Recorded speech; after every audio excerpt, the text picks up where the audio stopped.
آزادی کا یہی عالمگیر نقشہ تھا جس کو عالم پر منطبق کرنے کے لیے کافت الناس کا بشیر النذیر اب کافت الناس کی طرف بڑھتا ہے صلی اللہ علیہ وسلم۔ نیچے حاشیہ ہے، یعنی سارے انسانوں کو خوشخبری اور دھمکی دینے والا قرآن کی آیت کا اقتباس، جس میں اللہ تعالیٰ نے حضرت صلی اللہ علیہ وسلم کو مخاطب کر کے فرمایا کہ ہم نے تم کو سارے انسانوں کا بشیر اور نذیر بنا کر بھیجا ہے۔ اس کو اختیار تھا کہ قرن الثعالب کے پاس اس کو جو اخشبین یعنی دو پہاڑ دیے گئے تھے انہی کو لے کر آگے بڑھتا ہے، لیکن یہ تو پھر دل کا امتحان ہو جاتا، حالانکہ اب تو صرف دماغ ہی کا تجربہ کرانا مقصود ہے۔ دکھایا جاتا ہے کہ جس کے دماغ کے یہ کارنامے ہیں، اس کو مجنون کہنے والے کیا خود مجنون نہیں ہیں؟ جس کی عقل، جس کی فہم کے یہ کرشمے ہیں، اس کے عقلی توازن میں نقص نکالنے والے ایسے بدبخت کیا خود عقلی توازن سے محروم نہیں ہے؟ مشکلات راہ، راستہ اگر صاف ہوتا تو اس وقت جو کچھ دکھانا ہے کامل طور پر دکھایا نہیں جا سکتا تھا، لیکن دیکھو راہ میں کانٹوں کے جو گھنے جنگل چپ و راست یعنی بائیں دائیں و بائیں اوپر نیچے ہر طرف سے گھیرے ہوئے ہیں، وہ قصداً انہی میں گھس کر نکلتا ہے، اور کتنے شاندار طریقے سے نکلتا ہے۔ بیابان کے ایک نخلستانی قصبہ کے ان کسانوں کی آبادی سے یہ تحریک عالم کے طرف یلغار کرتی ہے، جو یہودی ساہوکاروں کے سود در سود کے بوجھ کے نیچے دبے ہوئے ہیں۔ ان کی زمین میں پیدا ہی کیا ہوتا ہے، لیکن جو کچھ بھی پیدا ہوتا ہے، پیدا ہوتے ساتھ ہی یہودی قرض خواہوں کے گھر میں اٹھ کر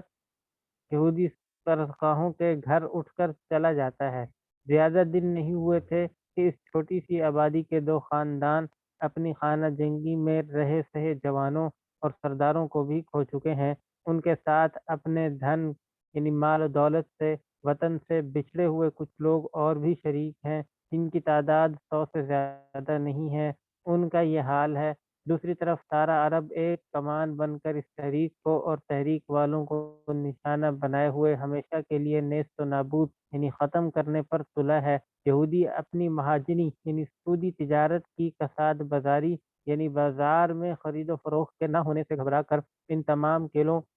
اور قلعہ والوں کو مخالفت کے نقطہ پر جمع کر رہے ہیں، جن کا سلسلہ مدینہ سے شروع ہو کر شام کی حدود تک پھیلا ہوا ہے۔ مشکلات کا خاتمہ اسی پر نہیں ہو جاتا ہے، بلکہ بتدریج مخالفت کی یہ آگ بڑھتے بڑھتے اس وقت کی دنیا کی سب سے بڑی مشرقی طاقت ایران اور سب سے بڑی مغربی طاقت قوت روم، دونوں طاقتوں کو مدینہ کی بربادی پر آمادہ کر دیتی ہے۔ رومیوں کے گھوڑے مدینہ سے تھوڑی دور کے فاصلے پر غسانیوں کے حدود پر ہنہنا رہے ہیں، اور کسریٰ کے چپراسی وارنٹ لیے مدینہ پہنچ کر دھمکا رہے ہیں کہ مدینہ کے کسانوں کے سردار کو دربار شاہی میں گرفتار کر کے حاضر کیا جائے۔ نیچے حاشیہ ہے کہ مدینہ منورہ غسانیوں کے بارے میں ہے کہ مدینہ منورہ کے شمالی حدود پر عیسائی راجواڑے رومی حکومت کے باج گزار تھے، اور انہی کے ذریعے سے اسلام کو رومیوں سے تعلق پیدا ہوتا تھا۔ اسی حکومت کا بادشاہ جبلہ مسلمان ہو کر حضرت عمر رضی اللہ عنہ کے عہد میں مرتد ہو کر قسطنطنیہ بھاگ گیا تھا۔ رومیوں سے چھیڑ چھاڑ حضرت صلی اللہ علیہ وسلم کے عہد میں ہی شروع ہو گئی۔ موتا میں گھمسان کی جنگ بھی ہوئی، اور تبوک کا سفر رومیوں ہی کو روکنے کے لیے تھا، لیکن ان سے ملاقات نہ ہو سکی۔ دوسرا حاشیہ نمبر ہے، جب حضرت صلی اللہ علیہ وسلم کا نامہ مبارک کسریٰ شاہ ایران کے پاس اس طرح پہنچا کہ حضرت صلی اللہ علیہ وسلم کا اسم مبارک اس کے نام سے پہلے تھا، تو علاوہ خط پھاڑنے کے اس نے حضور صلی اللہ علیہ وسلم کی گرفتاری کے لیے بھی چپڑاسی مدینہ بھیجے۔ یہ ان کے شہنشاہ کا فرمان ہے جو یمن کے گورنر بازان کے توسط سے مدینہ تک پہنچا ہے۔ یہ اس وقت کا سماں ہے جس وقت مدینہ میں دماغ کے تجربے کے لیے نسل انسانی کو دعوت دی جاتی ہے۔ پھر کیا ہوتا ہے؟ غزوہ بدر، قیدار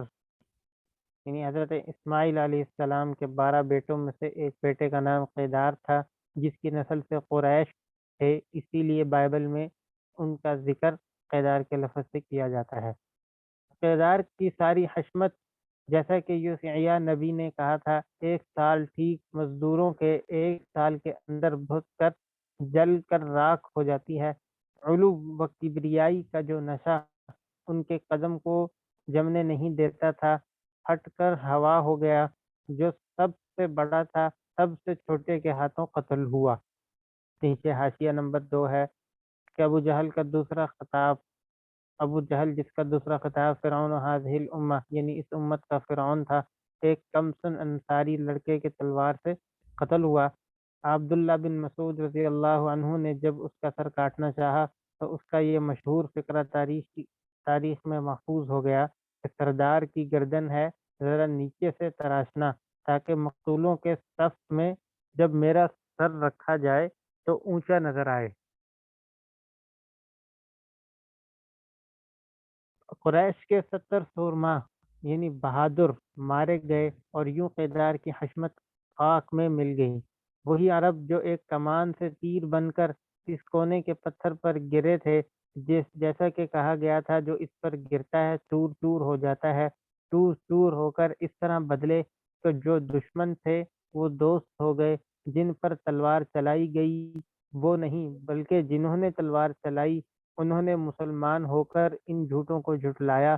جنہوں نے بازاروں میں پھیلایا تھا کہ جو کچھ پھیلایا گیا تلوار کے زور سے پھیلایا گیا۔ مکہ میں جن سے چھینا گیا تھا سب کچھ چھینا گیا، پانی چھینا گیا، کھانا چھینا گیا، گھر چھینا گیا، در چھینا گیا، اور آخر میں جینے کا حق بھی چاہا گیا کہ چھینا جائے، اور کتنوں سے چھینا گیا۔ دہکتی ہوئی آگ، چمکتی ہوئی تلواروں، کھینچی ہوئی کمانوں کے نیچے سے بھاگے ہوئے، پھر چمکتی ہوئی تلواروں اور کھینچی ہوئی کمانوں، تنے ہوئے نیزوں کے ساتھ فتح کا فریدہ اڑاتے مکہ میں داخل ہوتے ہیں، لیکن لیتے ہوئے نہیں، دیتے ہوئے، اکڑے ہوئے نہیں، جھکے ہوئے، بدلہ چکاتے ہوئے نہیں، حت و عفو کرتے ہوئے۔ ادخلوا الباب سجدا وقولوا حطہ، شہر کے دروازے میں سر جھکائے ہوئے اور حطہ یعنی گناہوں اور قصوروں کو جھاڑتے ہوئے، معاف کرتے ہوئے داخل ہونا کی تعمیل کرتے ہوئے، رحم و کرم اور صفح و اعراض، مغفرت و درگزر اور امن و امان کے پھول برساتے ہوئے۔ آج صلہ رحمی اور وفا کا دن ہے، آج تم لوگ آزاد کیے گئے کہ موتی نچھاور کرتے ہوئے زمین پر انسانوں کے لیے جو پہلا گھر مخلوق کی نہیں بلکہ خالق کی، صرف خالق کی عبادت کے لیے بنایا گیا تھا، اس میں لا الہ الا اللہ الحمد للہ وحدہ ناصر عبدہ وہزم الاحزاب وحدہ کہتے ہوئے سرب سجود ہو گئے۔ ابراہیم کا بیت ایل یعنی کعبہ پتھر کی کھودی ہوئی مورتیوں کی گندگی سے پاک ہو گیا۔ اوپر ایک حاشیہ ہے 127 نمبر صفحے کا آخری حاشیہ کہ عربی تاریخوں میں اس جملے کا ترجمہ ہے، یعنی یہ عربوں نے مسلمانوں پر ایک کمان بن کر تیر برسانا شروع کیا۔ اس کے علاوہ نیچے صفحہ ہے، اس کا بھی ایک حاشیہ ہے۔ قرآن کریم کی آیت کا بتا رہے ہیں کہ یہ یہ قصص بنی اسرائیل کا ایک حصہ ہے، یہ قصص بنی اسرائیل کا ایک حصہ ہے جس میں اسرائیلیوں کو ایک قریہ یعنی سجدن و حطہ کہتے ہوئے داخل ہونے کے لیے کہا گیا تھا۔ مفسرین نے اس کے جو معنی لیے مجھے اس سے انکار نہیں ہے، لیکن یہ قرآن آگے پیچھے ہو گیا۔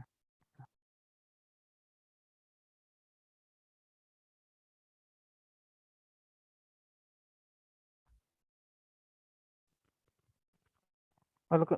قرآن کے حساب سے کیا یہ تفسیر بہتر نہیں ہے جو حضور صلی اللہ علیہ وسلم نے عمل کر کے دکھایا؟ واقعی عبادت کے لائق اللہ کے سوا اسی کی ستائش ہے، صرف اسی کی جس نے اکیلے بغیر لڑے بھیڑے اپنے بندوں کی مدد کی۔ عہد نبوت کے جہاد میں شہداء اور مقتولوں کی 1018 تعداد۔ حاشیہ ہے، عہد نبوی کے شہداء و مقتولین اور جنگ عظیم کے مقتولین کے اعداد و شمار کا تقابلی جائزہ کتاب کے آخر میں ضمیمہ میں ملاحظہ فرمائے۔ اور حیرت ہے کہ بکھرا ہوا وحشی عرب، جس میں وثنی، بت پرست، یہودی، عیسائی، طائبی، ستارہ پرست، عقل پرست سبھی ہیں، ان مختلف اقوام و قبائل کے باہمی انتشار و جنگ و جدال، لڑائی کو ختم کر کے ایک پرامن آئینی نظام سلطنت کے ساتھ وابستہ کرنے میں جھوٹوں نے جس قدر جھوٹ چاہا پھیلایا، لیکن واقعہ صرف اس قدر اور اسی قدر ہے کہ 10 لاکھ مربع میل کی طویل و عریض سرزمین کا پایہ تخت جس وقت کسانوں کا وہی قصبہ ہو گیا، تو 10 سال کی اس لمبی اور دراز مدت میں وثنیوں یعنی بت پرستوں، یہودیوں، عیسائیوں، مسلمانوں، سب میں سے امن و امان کی اس جدوجہد میں طرفین کے جتنے آدمی کام آئے، ان کی تعداد کروڑ، لاکھ، بلکہ 2,000 4,000 بھی نہیں، اتنی بھی نہیں جتنے نیو یارک کی سڑکوں یا لندن کی شاہراہوں پر موٹر کے نیچے سے روزانہ اٹھائے جاتے ہیں، یا ہندوستان کی معمولی جھڑپوں میں لاشوں کی جو فہرست تیار ہوتی ہے، بلکہ کل لے دے کے سب کی کل تعداد 1,018 ہے۔ یہ ہے خونی پیغمبر کا بہایا ہوا خون، یا قصابوں کی وہ دکان جس کے شور سے گنبد گرداں یعنی آسمان بھی تھرا اٹھا ہے، غیر تو غیر اپنے بھی پریشان ہے۔ اف، برکندہ باد باہر نکلی ہوئی خراب آنکھوں سے بد اندیشیوں کو صرف وہی خون نظر آیا جہاں سے انسانیت کی مردہ لاش میں زندگی کا خون دوڑایا گیا۔ جہاں موت ہے مردوں کو، دل کے مردوں کو، وہاں زندگی نظر آ رہی ہے، اور جہاں سے صرف زندگی بٹ رہی ہے۔ انصاف کرنے والوں نے کیسا انصاف کیا کہ موت کی وادی کے نام سے انہوں نے دنیا میں اس کا پروپیگنڈا کیا۔ 1,018 تعداد تو اس وقت ہے جب اس میں بلا وجہ بنی قریظہ کے ان یہودیوں کو بھی شریک کر لیا جائے۔ بنی قریظہ کے حوالے سے ایک حاشیہ ہے کہ خندق کی جنگ میں یہودیوں کے مال، روپے اور قریش کے آدمیوں نے مل کر مدینہ کو 20,000 فوج سے گھیر لیا۔ بنی قریظہ کے یہودیوں سے مسلمانوں کا معاہدہ تھا کہ جنگ میں باہم ایک دوسرے کی مدد کریں گے، لیکن اس بے کسی کے وقت جب ان سے مدد مانگی گئی تو ان یہودیوں نے کہا کہ ہم محمد کو نہیں جانتے۔ حضور صلی اللہ علیہ وسلم نے اس وقت تو چھوڑ دیا، جب خدا کی آندھی نے عرب کی اس آندھی کو شکست دی، تب آپ صلی اللہ علیہ وسلم کو بنی قریظہ کے محاصرہ کا حکم ہوا۔ آخر میں بنی قریظہ والوں نے سعد بن عبادہ رضی اللہ عنہ کو حکم بنا کر قلعہ کھول دیا۔ انہوں نے ان کے جوانوں کے قتل کا فیصلہ کیا۔ حضرت صلی اللہ علیہ وسلم نے فرمایا کہ کتاب کے مطابق فیصلہ ہے، کیونکہ اہل کتاب کی کتاب میں عہد چکنی کی سزا یہی تھی۔ کہتے ہیں یہ تعداد اس وقت ہے جب اس میں بلا وجہ بنو قریظہ کے ان یہودیوں کو بھی شریک کر لیا جائے جن کو خود ان کی کتاب اور ان کی شریعت نے انہی کی مرضی سے اپنے ہی قانون کے روح سے اس وقت ناپید کیا، جب سمجھا گیا کہ اس چھوٹی سی جماعت کی زندگی سے سارے عرب، بلکہ ممکن ہے کہ عرب کے اطراف کی بڑی جماعت کی موت پیدا ہوگی۔ آخر جب کروڑوں مقتولوں والی عالمگیر جنگ کی آگ یہودی پھونک کی سلگائی ہوئی مانی جاتی ہے، تو اگر انہی یہودیوں کے متعلق یہ سمجھا گیا تو کیا غلط سمجھا گیا؟ اور صرف یہی نہیں، اسی 1,018 میں بیچارے ان شہید معلوموں کو بھی شمار کر لیا گیا ہے جن کو نجد والے اپنے ملک میں وعظ و تلقین، تعلیم و تذکیر کے لیے لے گئے اور معاونہ نامی کنویں میں 70 آدمیوں کو شہید کیا۔ انہی میں سے وہ 10 مبلغ بھی ہیں جنہیں بے دردی کے ساتھ بلا وجہ رجیع کے مقام پر ذبح کر دیا گیا۔ اوپر دوسرا حاشیہ ہے، یہودی پھونک کی سلگائی ہوئی مانی جاتی ہے اس کے متعلق کہ یورپ کے گزشتہ عالمگیر جنگ کے متعلق تحقیق نے بالآخر یہ ثابت کیا کہ اس کی تہ میں امریکہ اور یورپ کے یہودی ساہوکاروں کا ہاتھ تھا۔ رجیع کہ ان واقعات کی تفصیل سیرت کی بڑی کتابوں میں پڑھو یا دیکھو میری کتاب الحرب والجہاد۔ کہتے ہیں کہ 10 مبلغ بھی ہیں جنہیں بے دردی کے ساتھ بلا وجہ رجیع کے مقام پر ذبح کر دیا گیا۔ یہ تو مسلمانوں کی طرف کے شہداء ہوئے۔ اسی طرح فریق ثانی کے مقتولوں کو اسی تعداد میں شریک کر لیا گیا جو بجرم قصاص یا بجرم قصاص یا ڈاکہ یا چوری مارے گئے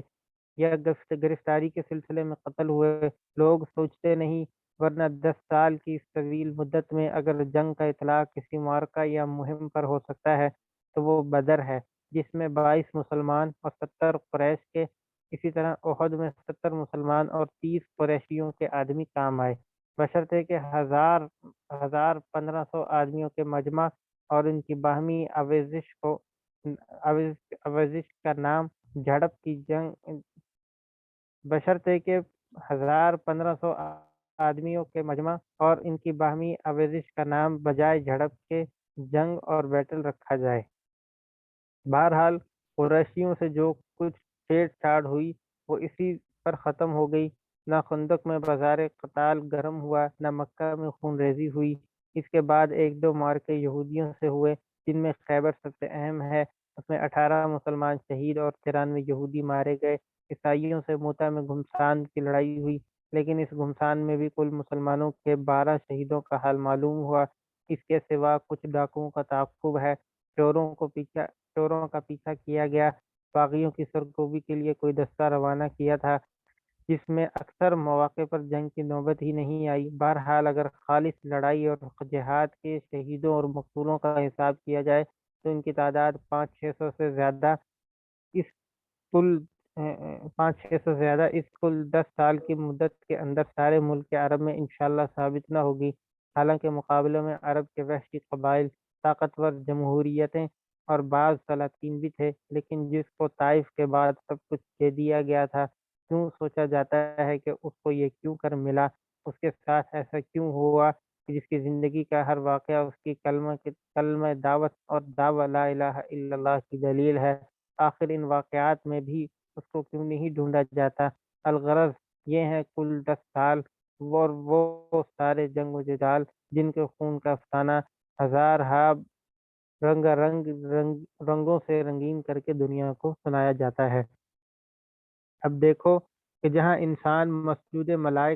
ملائکہ انسان کی جان ایک مچھر اور مکھی سے بھی زیادہ قیمت نہیں رکھتی تھی، اس کی جان تو بڑی چیز ہے، اس کے کپڑے کا دھاگا بھی رات کے اندھیروں میں کوئی نکال نہیں سکتا۔ امن و امان کا دورہ ہے، عالم پر منطبق برابر کرنے کے لیے انسانی زندگی کے جس آئین و دستور کا نقش مدینہ کے پرچم میں گاڑا گیا تھا، اس کے نیچے چلے آتے ہیں، بے تابانہ چلے آتے ہیں۔ آدم کے بچے ہر چہار طرف سے چلے آتے ہیں، فوج در فوج چلے آتے ہیں، وفود کا تانتا بندھ جاتا ہے۔ پھر کیا مدینہ میں جو پایہ تخت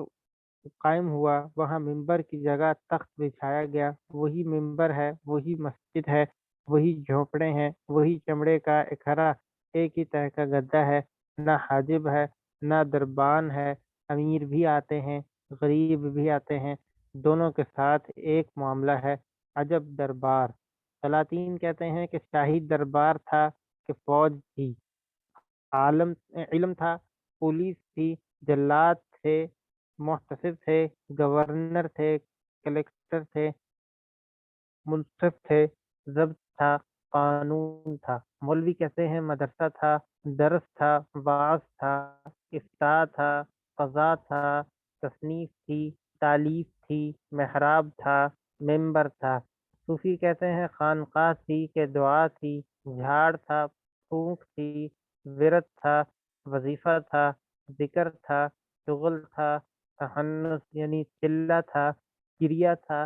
بکا یعنی فریاد تھا، وجد یعنی بے خود تھا، حال تھا،